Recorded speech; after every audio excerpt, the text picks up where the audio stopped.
السلام علیکم ورحمۃ اللہ وبرکاتہ۔ میں اسد آپ کی خدمت میں اپنے رویے کے عنوان سے پھر حاضر خدمت۔ آج کا عنوان ہمارا ہے جستجو۔ گزشتہ نشست میں ہم نے فرار پہ بات کی تھی اور جس میں یہ بات کی گئی تھی کہ زندگی کی بنیادی ضرورت کے لیے بھوک کے خوف سے ہم خوراک کی تلاش میں کی طرف فرار اختیار کر رہے ہوتے ہیں۔ ہم اپنے برہنگی کے خلاف اس کے خوف سے لباس کی تلاش میں بھاگ رہے ہوتے ہیں۔ ہم بے سر و سامانی کے خوف سے ایک چھت اور گھر کی تلاش میں بھاگ رہے ہوتے ہیں، لیکن صرف بھوک یا تن ڈھانکنا یا سر چھپانا یہ تو کم سے کم چیزوں سے بھی ہو سکتے ہیں، لیکن ہم بہتر سے بہتر کی تلاش میں ہوتے ہیں۔ اور خواہ کتنا ہی بہتر خوراک حاصل کر لیا جائے، کتنا ہی بہتر لباس حاصل کر لیا جائے، کتنا ہی بہتر مکان حاصل کر لیا جائے، ان تمام صورتوں میں بہرحال یہ ساری چیزیں عارضی ہیں، اور جو مستقل چیز ہے وہ اللہ تعالیٰ نے اس دنیا کے بعد آخرت میں رکھی ہے، اور اللہ تعالیٰ نے کہا واللہ عنده حسن المآب کہ اللہ کے پاس جو ہے وہ اس سے بھی بہتر ہے،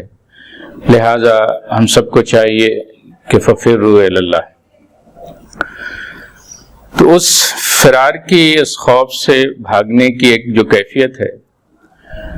اسی طرح انسان کے لیے کے اندر ایک اور جذبہ رکھا گیا ہے، وہ جستجو کا جذبہ ہے۔ کیونکہ انسان صرف اپنی ذات تک محدود نہیں ہے، بلکہ وہ ایک معاشرے کے اندر رہتا ہے، اور ایک انسانی تہذیب اور ایک انسانی ماحول اور ایک پورا مکمل معاشرہ اس کے ارد گرد موجود ہوتا ہے، اور اس پورے معاشرے کو ترقی دینے اور قوموں کے اس عروج و زوال میں اس جستجو کا بڑا عمل دخل ہے۔ یہی وہ جستجو ہے جو انسان کو جد و جہد کے پہ آمادہ کرتے ہیں، اسے آگے بڑھاتے ہیں، اور اسی جستجو کی بنیاد پر وہ اپنی ضروریات کے لیے نئی تخلیقات ایجاد کرتا ہے۔ کہا گیا ہے کہ ضرورت ایجاد کی ماں ہے، اور حقیقت یہ ہے کہ اس ضرورت کے لیے، اس کو پورا کرنے کے لیے جو چیز محرک ہے، جو اس کو موٹیویشن فراہم کرتی ہے، وہ اس کے اندر جستجو کا جذبہ ہے۔ اگر یہ جستجو نہ ہو تو پھر انسان کو بس جتنی خوراک مل جائے وہ کھا کر کے وہیں سویا پڑا رہے، لیکن جستجو اسے بہم پر برسر پیکار رکھتی ہے، اسے مسلسل آگے بڑھانے کے پہ آمادہ کرتی ہے۔ تو جس طرح ہم نے گزشتہ نشستوں میں انسان کے اندر جو مختلف کیفیتیں اور صلاحیتیں ہیں،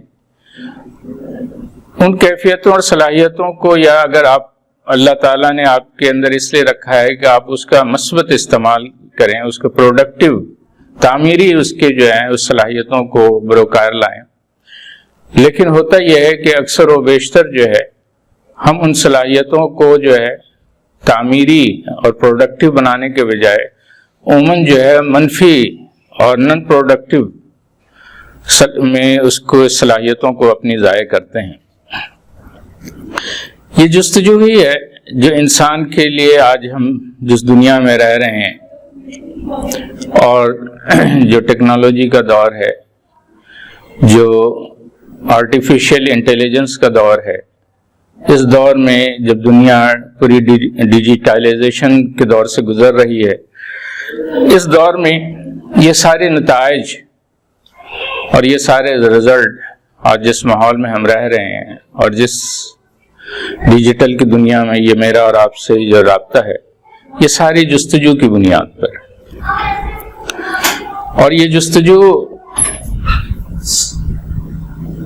ان قوموں کے اندر یہ بناتی ہیں جو اس جستجو کی کیفیت کو تعمیری انداز میں لیتے ہیں، تحقیق کی بنیاد پر لیتے ہیں، اور آگے بڑھنے کا جذبہ رکھتے ہیں۔ لیکن جن افراد اور جن قوموں کے اندر آگے بڑھنے کا جذبہ نہیں ہوتا ہے، مد مقابل کیفیتیں نہیں ہوتی ہیں، وہ پھر اس جستجو کو اپنی منفی استعمال میں خرچ کر دیتے ہیں۔ ان کی ساری جستجو یہ ہوتی ہے کہ پھر وہ اپنے اور اپنے ارد گرد دوسرے لوگوں کے حوالے سے مختلف گمان کا شکار ہو جاتے ہیں، اور وہ اس کو کہتے ہیں، عام زبان میں ہم کہتے ہیں کہ ٹوہ میں لگنا۔ ہم ایک دوسرے کی ٹوہ میں لگتے ہیں کہ فلاں کیا کر رہا ہے، فلاں کیا کھا رہا ہے، فلاں کی آمدنی کیسے ہے، اور فلاں کے رہن سہن ایسی ہے تو کیوں ہے، اور یہ ساری جستجو جو ہے پھر اس کو تعمیر کی راہ سے ہٹا کر کے تخریب کی راہ پہ لے جاتے ہیں۔ اسی لیے اللہ تبارک و تعالیٰ نے کہا کہ بہت زیادہ گمان نہ کیا کرو، کہ ان میں سے بعض گمان جو ہیں وہ گناہ ہوتے ہیں، اور یہ بعض گمان وہی گمان ہیں جس کو ہم عام انداز میں بدگمانی کہا کرتے ہیں۔ اگر ہم ارد گرد اپنے معاشرے میں دیکھ لیں، اپنے گھرانوں اور خاندان میں دیکھ لیں، تو ہم ایک دوسرے سے بدگمان ہیں، ہم ایک دوسرے کا ذکر اسی انداز میں کر رہے ہوتے ہیں، اور پھر وہ ساری چیزیں، ساری جستجو اس سے آگے بڑھ کے یہی ہوتی ہے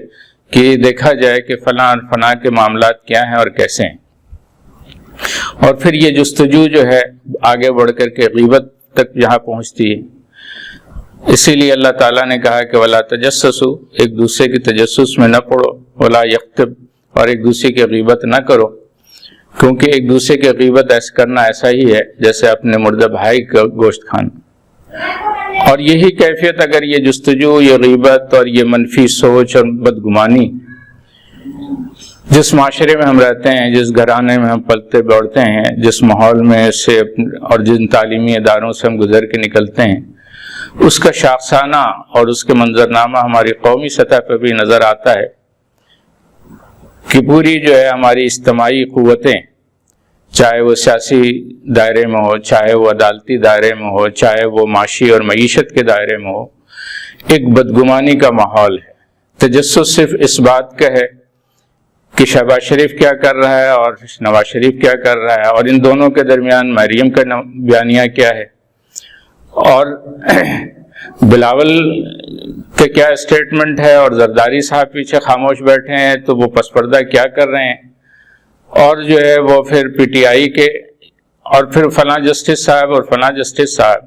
اور خود عدلیہ کے جسٹس ایک دوسرے کے خلاف برسر پیکار ہیں۔ یہ سارا منظرنامہ جو قومی سطح پہ ہے، کیا یہ پروڈکٹیو ہے؟ یہ ہم میں سے ہر وہ شخص جو تھوڑی سی بھی عقل رکھتا ہے بخوبی اس کا جو ہے ادراک رکھتا ہے کہ کس طرح یہ ساری تجسس، یہ سارا گمان، یہ کس طرح نن پروڈکٹیو ہے ایک ایسے دور میں کہ جب یہ دنیا پھر تبدیل ہو رہی ہے، دنیا کا نظام اثر نو تبدیل ہو رہا ہے۔ یہ جو چلتے چلتے کہیں بات آتی ہے نیو ورلڈ آرڈر کی، تو نیو ورلڈ آرڈر کیا ہے؟ یہ اصل میں دنیا کی نئی ترتیب ہے، نیا انتظام ہے، اور یہ نئی ترتیب، نیا انتظام قوموں کی وہ جستجو ہے جو آگے بڑھنے کے لیے وہ ایک دوسرے سے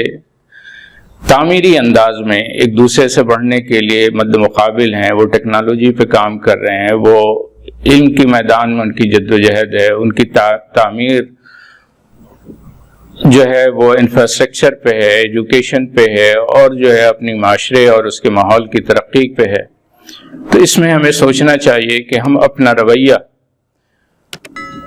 ہمارا جائزہ لینے کی ضرورت ہے کہ ہمارا رویہ کیا ہے، اور اس رویے کو جو نن پروڈکٹیو ہے، جو غیر تعمیری ہے، اس کو تعمیری کیسے بنانا ہے، اپنا خیال رکھیے گا۔ اللہ تعالی ہمارا حامی ناصر ہو، اور اپنے رویے کو، اپنی جستجو کو تعمیری انداز میں آئیے ہم کوشش کرتے ہیں کہ بدلنے کی کوشش کریں۔ السلام علیکم ورحمۃ اللہ وبرکاتہ۔